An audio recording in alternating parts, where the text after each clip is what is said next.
Well, welcome back, everyone. This is another episode of Empire Coins and Collectibles, and we have some interesting coins to show you. We actually are going to be looking at the steel coins from the 1943. We've got an S, a D, and a P, and there's some interesting features on them. I bought them as brilliant uncirculated, but some of that may be in question. But before we get there, if you could, please like, share, and subscribe. That will help us grow our channel. Actually, we're approaching 150 subscribers.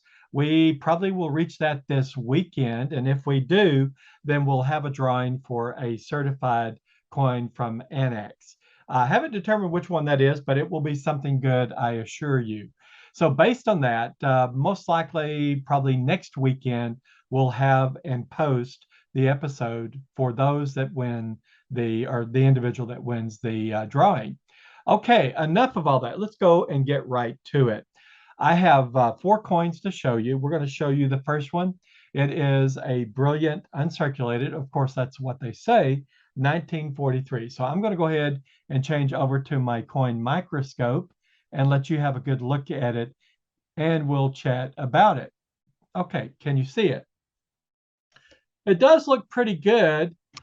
There is probably a little bit of dust in there, but overall, it does look like there are maybe bag marks and some scratches on the coin. So I'm going to move it down just a bit, and let's focus in on certain areas and just kind of see what's going on, if there is anything. On Liberty, up here in God We Trust, over here on the date, and then we'll flip it over and take a closer look. So I'm going to lower my microscope and bring it back into focus just so we can see more clearly. Okay. Yeah, and this is a pretty good look. One of the things that you're said to do under guidance is, if you think there's any doubling, kind of rotate the coin, and if it persists and it's not just a shadow or something, then you can say perhaps it is doubling and do some further investigation. But as you see, it looks like these are clearly struck letters for Liberty. So not anything real interesting there. There is some discoloration, and I'm not sure what's going on here, but it could be the zinc coating over the steel has been scratched. And what we're seeing is down into the steel cent itself. Okay, so let's move it up. Now this is kind of interesting. I wonder if we're seeing perhaps some die clashing, or if we're seeing some evidence of die cracks. And I'll point this out to you. It could be just the way I'm looking at it. So if we come in here and you see right there between the I and the N, there seems to be something there. Again, it could just be me hoping, but I'm going to rotate it a little bit, and it looks like it's a little clearer, right? And we can see that evidence of something going on there. It could be a minor crack just opening up. In any case, kind of interesting. I'm not ready to call it a die crack. There seems to be some structure to it. And again, hoping is not reality, right? But there seems to be something going on in this area right here, but it could just be how I'm looking at the coin. So we're turning it around. So maybe not die clash, but maybe the beginnings of a die crack. All right, let's move over. Let's look at the G a little closer. I'm going to go down even lower, perhaps, and bring it back in. And I'm going to adjust the lights. What do we have here, if anything? Okay, there is some structure, but I think it's all in how the G was engraved in the original die that created the working dies. Okay. And notice over here on the I and the N, we're not really seeing anything except perhaps, as I move up there, it looks like there's evidence of a crack right there coming down. But then again, it's not definitive enough that we can say with all certainty.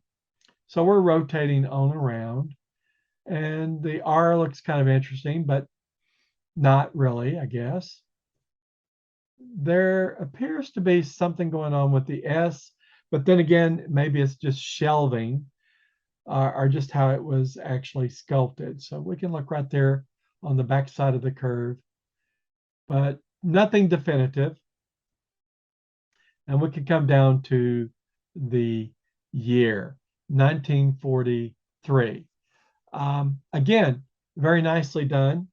There seems to be a little bit of shelving along the top curvature of the 9, right? You guys see that? If I can move right in, bring this over,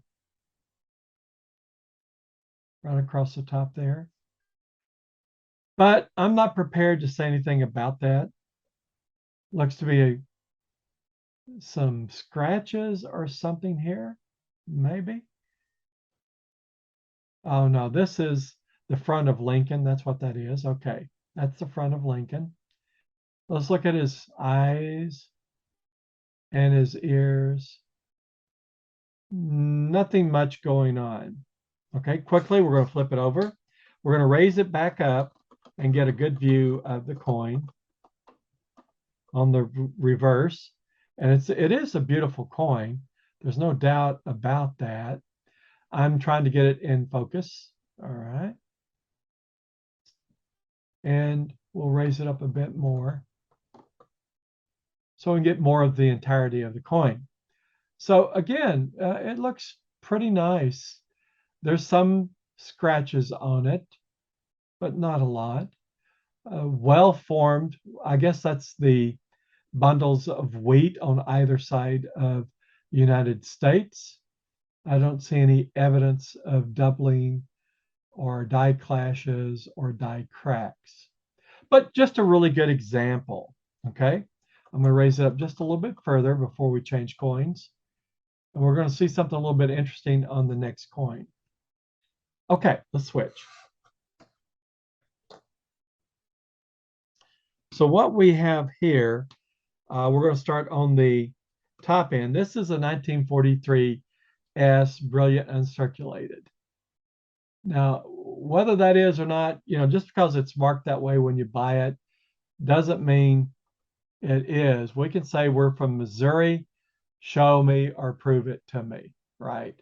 That's the pragmatism that exists in that statement. Looks like there's some scratches here. I'm not sure. Let me get my pen. We'll take a little closer look, but right there under the chin, in God we trust, don't see a whole lot going on there.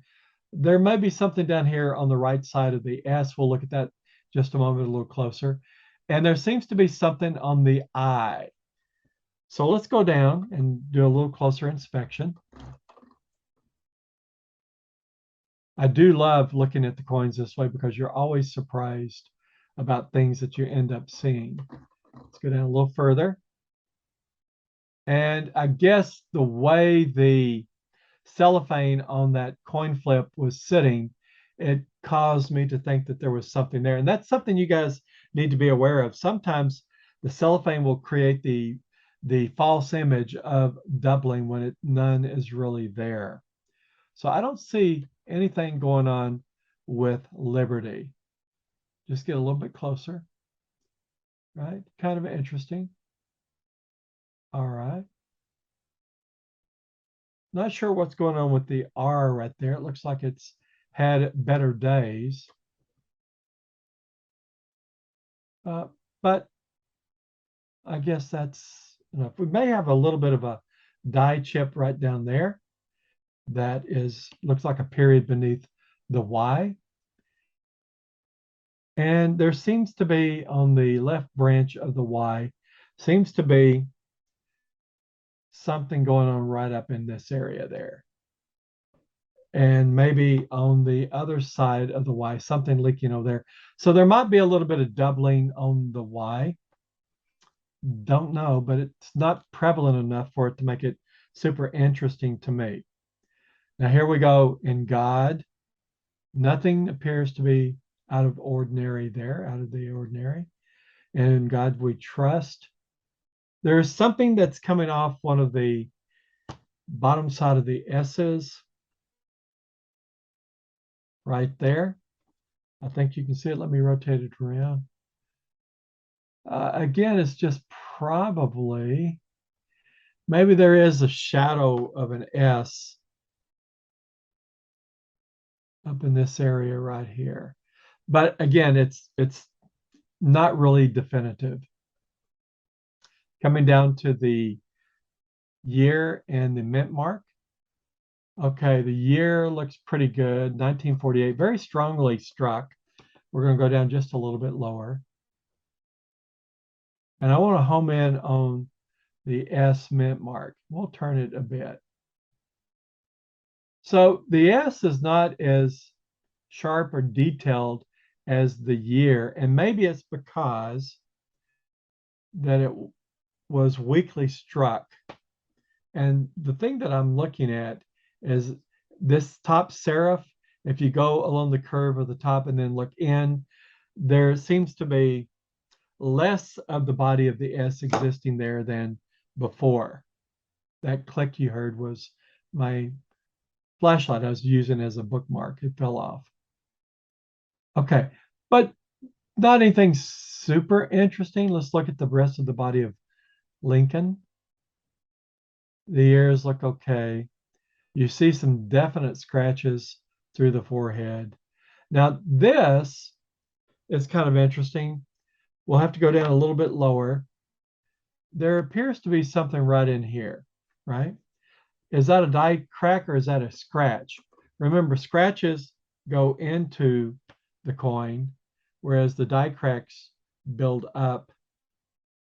Metal flows out of the coin into the crack, which then when the coin is released, the die crack is a raised surface against the coin. So can we get that in focus? I don't think so. I think we're running out of room there, and it could be that we just don't have enough light. Let's come back in the other direction. Okay, very good.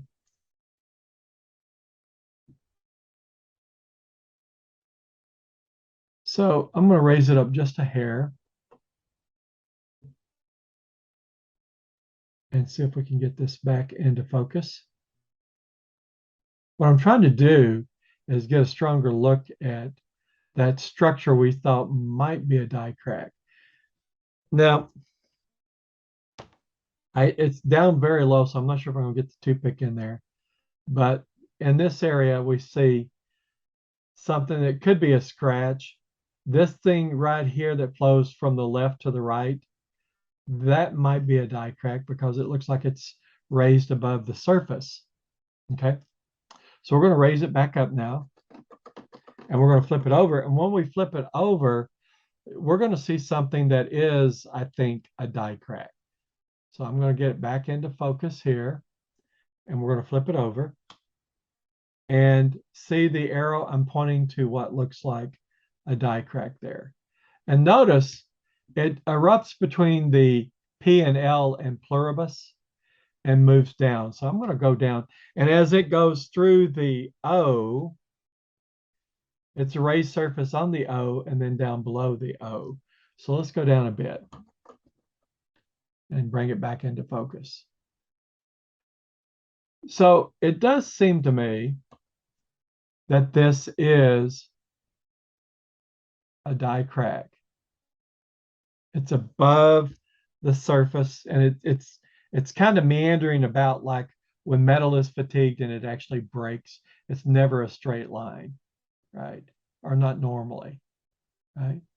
So I'm thinking this is a die crack or evidence of one that is just opening up in the die. And notice it actually goes down through the O and it goes into cent between the C and the E. I would love to find a later stage of that die crack.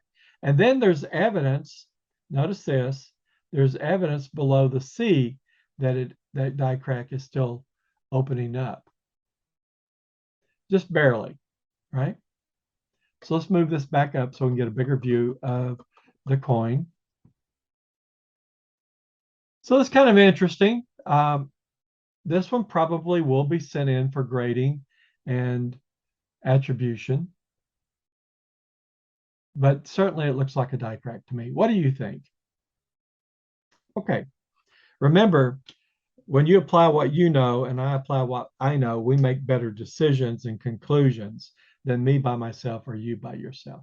Now I'm going to flip over to this is a 1943D, and we're going to raise it up a bit and bring it back into focus. This is supposed to be, again, one of those brilliant uncirculated, but it's questionable. It looks pretty clean. Remember, these 43 steel cents have a zinc coating on top of them. And there's some interesting things going on this coin on the averse. Is this like a bag mark here? Or is that just dust? Looked like that was dust. Okay. So is there something going on with the R and the T in Liberty?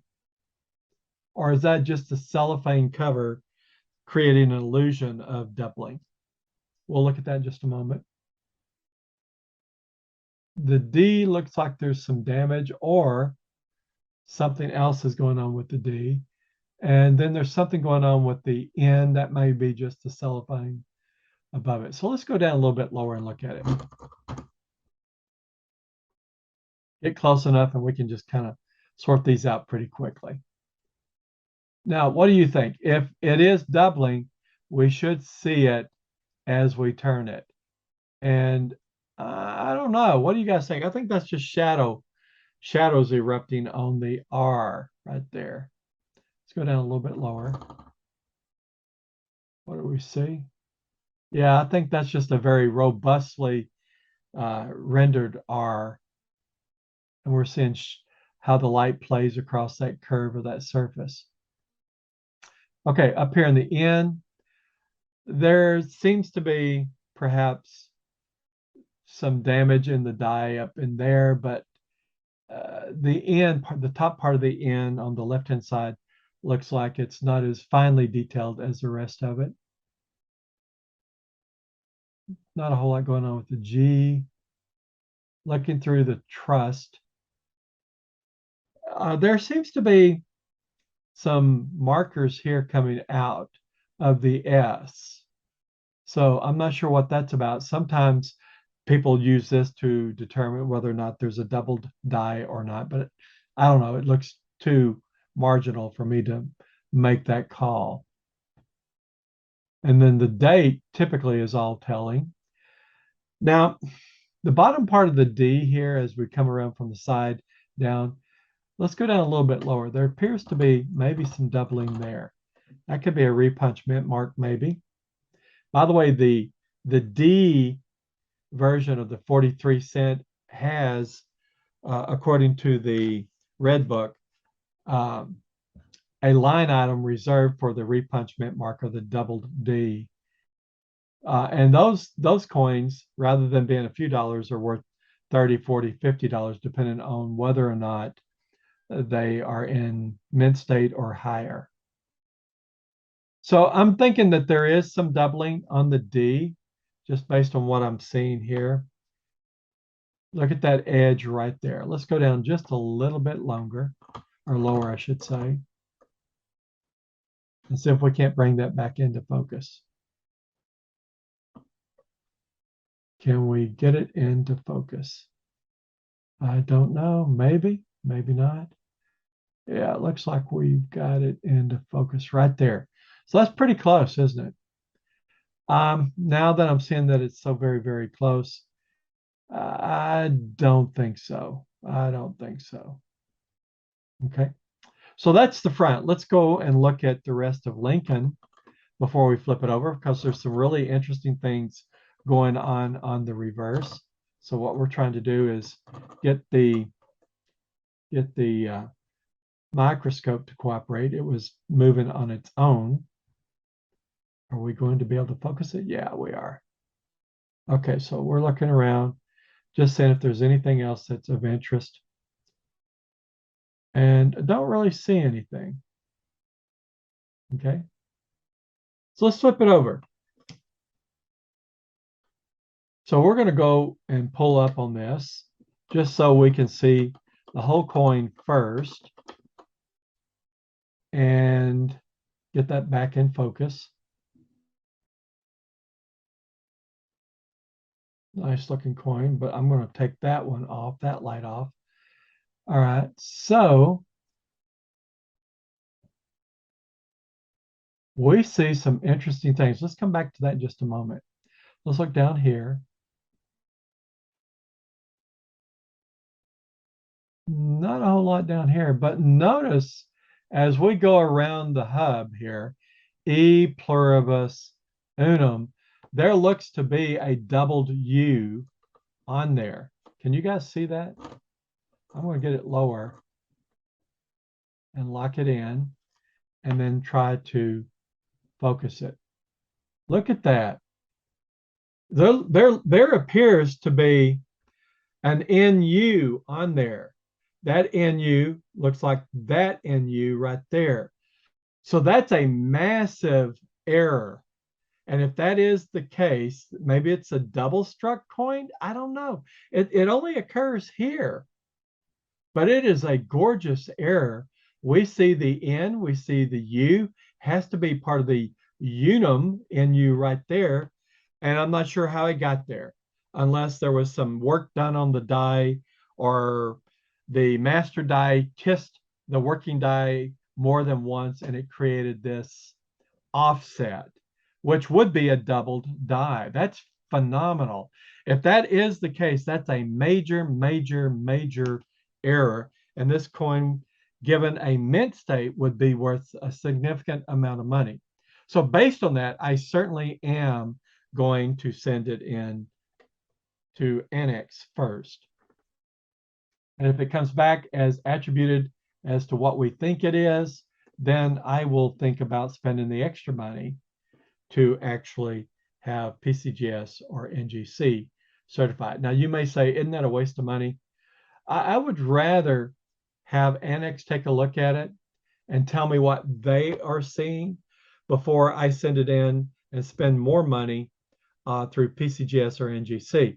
Now, the only thing is it takes them 6 to 9 months to do a coin like that unless you pay exceptional amounts of money to have it expedited. And I'm not going to do that unless I'm certain that this is a double die. And if it is, it's an extraordinary, extraordinary coin. We have some staining right there, but other than that, that is magnificent. Now, I hope that's not a counterfeit. You know how people do things to coins, but to me, the way it looks, it is not. It's perhaps a doubled die.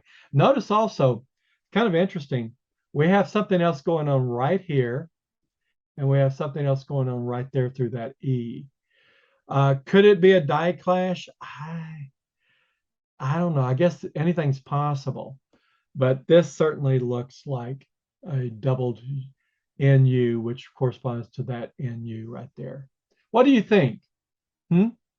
Maybe you can give me your opinion on it. This will be going out to Annex. Okay, let me go down a little bit lower again, just so you can get that last look of it. Yeah, beautiful, beautiful coin. You see that. It'll go a little lower. And I'm not just teasing you with it. I just want to make sure you have enough information to make a decision for me. Perhaps you can leave a comment down below, but it certainly looks like a double NU that's offset, I don't know, 10, 15 degrees. All right, let's move on. One last coin to look at.